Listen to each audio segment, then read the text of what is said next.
తెలంగాణ భవన్ దగ్గర హైడ్రామా కొనసాగుతోంది. సింగరేణిపై రెచ్చగొట్టే వ్యాఖ్యలు చేసిన కేసులో మాజీ ఎమ్మెల్యే బాల్కసుమన్ను విచారించేందుకు తెలంగాణ భవన్ కి వచ్చారు పోలీసులు. గత 4 రోజులుగా తెలంగాణ భవన్ లోనే బాల్కసుమన్ ఉంటున్నారు. బీఆర్ఎస్ భవన్ దగ్గర ఆ పార్టీ కార్యకర్తలు ఓవర్ యాక్షన్ చేశారు. విచారణ కోసం వచ్చిన పోలీసులను భవన్ లోపలికి రాకుండా అడ్డుకునేందుకు యత్నించారు. నాంపల్లి పిఎస్ లో నమోదైన కేసు విచారణలో భాగంగానే తెలంగాణ భవన్ కి వచ్చామని అంటున్న ఏసీపీ ప్రవీణ్ తో Srinivas face to face. Telangana భవన్కు పోలీసులు వచ్చారు. బాల్కసుమన్ని అరెస్ట్ చేస్తారంటూ ఉదయం నుంచి కూడా కొంత హై టెన్షన్ అయితే నెలకొన్నది తెలంగాణ భవన్ దగ్గర.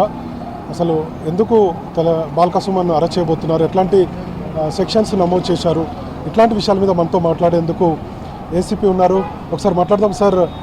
ఏంటి సార్, అంటే ఈరోజు తెలంగాణ భవన్ దగ్గరికి రావడానికి ఏంటి కారణం ఏంటి? అంటే మొన్న రిజిస్టర్ అయినటువంటి కేసులో బాల్కసుమన్ పైన రిజిస్టర్ అయినటువంటి నాంపల్లి పోలీస్ స్టేషన్లో రిజిస్టర్ అయింది. ఆ విషయంలో విచారణ నిమిత్తమై రావడం జరిగింది. ఓకే, అంటే అరెస్ట్ చేస్తారన్నారు, లేదంటే పంచనామా అన్నారు, ఆయన ఎక్కడ మాట్లాడారు, ఇట్లాంటి కామెంట్స్ ఏదో మిలిటెంట్ కామెంట్స్ ఉన్నాయి కదా, సింగరేణి భవన్ తగలబెట్టాలని, లేదంటే ఇంకో మందమరిలో జిఎం కార్యాలయాన్ని తగలబెట్టాలంటూ ఇట్లాంటి కామెంట్ చేశారు కదా, దాని మీద పంచనామా చేయడం కోసం వచ్చారని అంటున్నారు, లేదా అరెస్ట్ అనుకోవచ్చా? అంటే కేసు అదే ఇన్వెస్టిగేషన్లో ఈ పంచనామా ఉంటుంది, మిగతా అన్ని ఆస్పెక్ట్లో ఆ మెరిట్స్ ఆఫ్ ద కేసు ఎట్లుంటుందో అట్లా చేయడం ఉంటుంది. ఆ ఎంక్వైరీ పరంగానే ఇక్కడ రావడం జరిగింది. పంచనామా చేస్తాము, ఉన్న కంప్లైంట్ ఎవరు ఉంటే వాళ్ళని కూడా విచారణ నిమిత్తమే తీసుకుపోవడం జరుగుతుంది. అంటే మీరు ఎందుకు సార్ లోపలికి ఎందుకు వెళ్ళలేకపోయారు, గేట్ దగ్గర ఆగారు, కారణం ఏంటి సార్? అలాగే ఏముండదు, ఫస్ట్ అంటే మనకు కావాల్సిన వాళ్ళు ఉంటే వాళ్ళ బట్టి మేము డిసైడ్ అయ్యాం అంతే. ఫైనల్గా బాల్కసుమన్ ఎక్కడ ఉన్నది ఏమన్నా ట్రేస్ అవుట్ అయిందండి మీకు, ఎక్కడ ఆయన ఉన్నారనేది? తెలంగాణ భవన్కి వచ్చారు కాబట్టి తెలంగాణ భవన్లోనే ఉన్నారని అనుకోవచ్చా? వెరిఫై చేస్తున్నాము, వెరిఫై చేసి చూస్తాం. Right sir. ఒక 4 రోజుల క్రితము బాల్కసుమన్ తెలంగాణ భవన్లో జరిగినటువంటి సింగరేణి కార్మికుల సమావేశం జరిగింది. ఆ సందర్భంగా కొన్ని కామెంట్ చేశారు. కొన్ని మిలిటెంట్ ఉద్యమం చేయాలి, హైదరాబాద్లో ఉన్నటువంటి సింగరేణి భవన్ని కాల్ చేయాలని ఒక కామెంట్స్, ఇంకొక వైపు మందమరిలో జిఎం కార్యాలయాన్ని తగలబెట్టాలన్నటువంటి కామెంట్స్ కావచ్చు.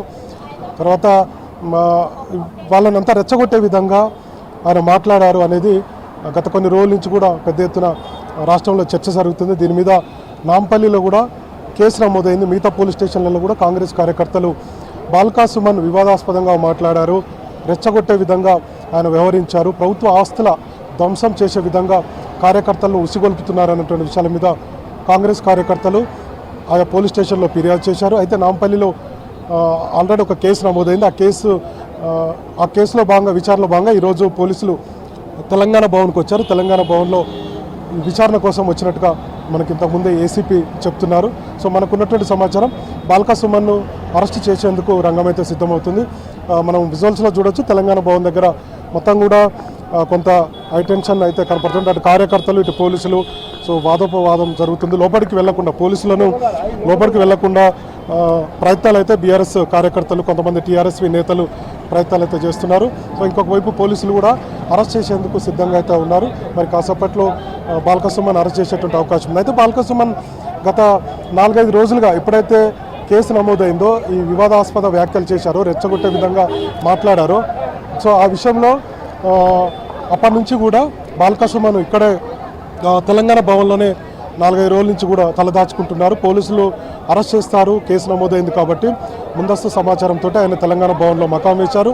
తెలంగాణ భవన్లోనే గత 4-5 రోజుల నుంచి కూడా ఇక్కడే ఉంటున్నారు. ఇంకొక వైపు బాల్కసుమన్కు సంబంధించి బాల్కసుమన్ హైకోర్టును ఆశ్రయించారు. ముందస్తు బెయిల్ కోసం అయితే ప్రయత్నాలు చేస్తున్నారు. బీఆర్ఎస్ లీగల్ టీం కూడా కొద్దిసేపటి క్రితం తెలంగాణ భవన్కు వచ్చింది.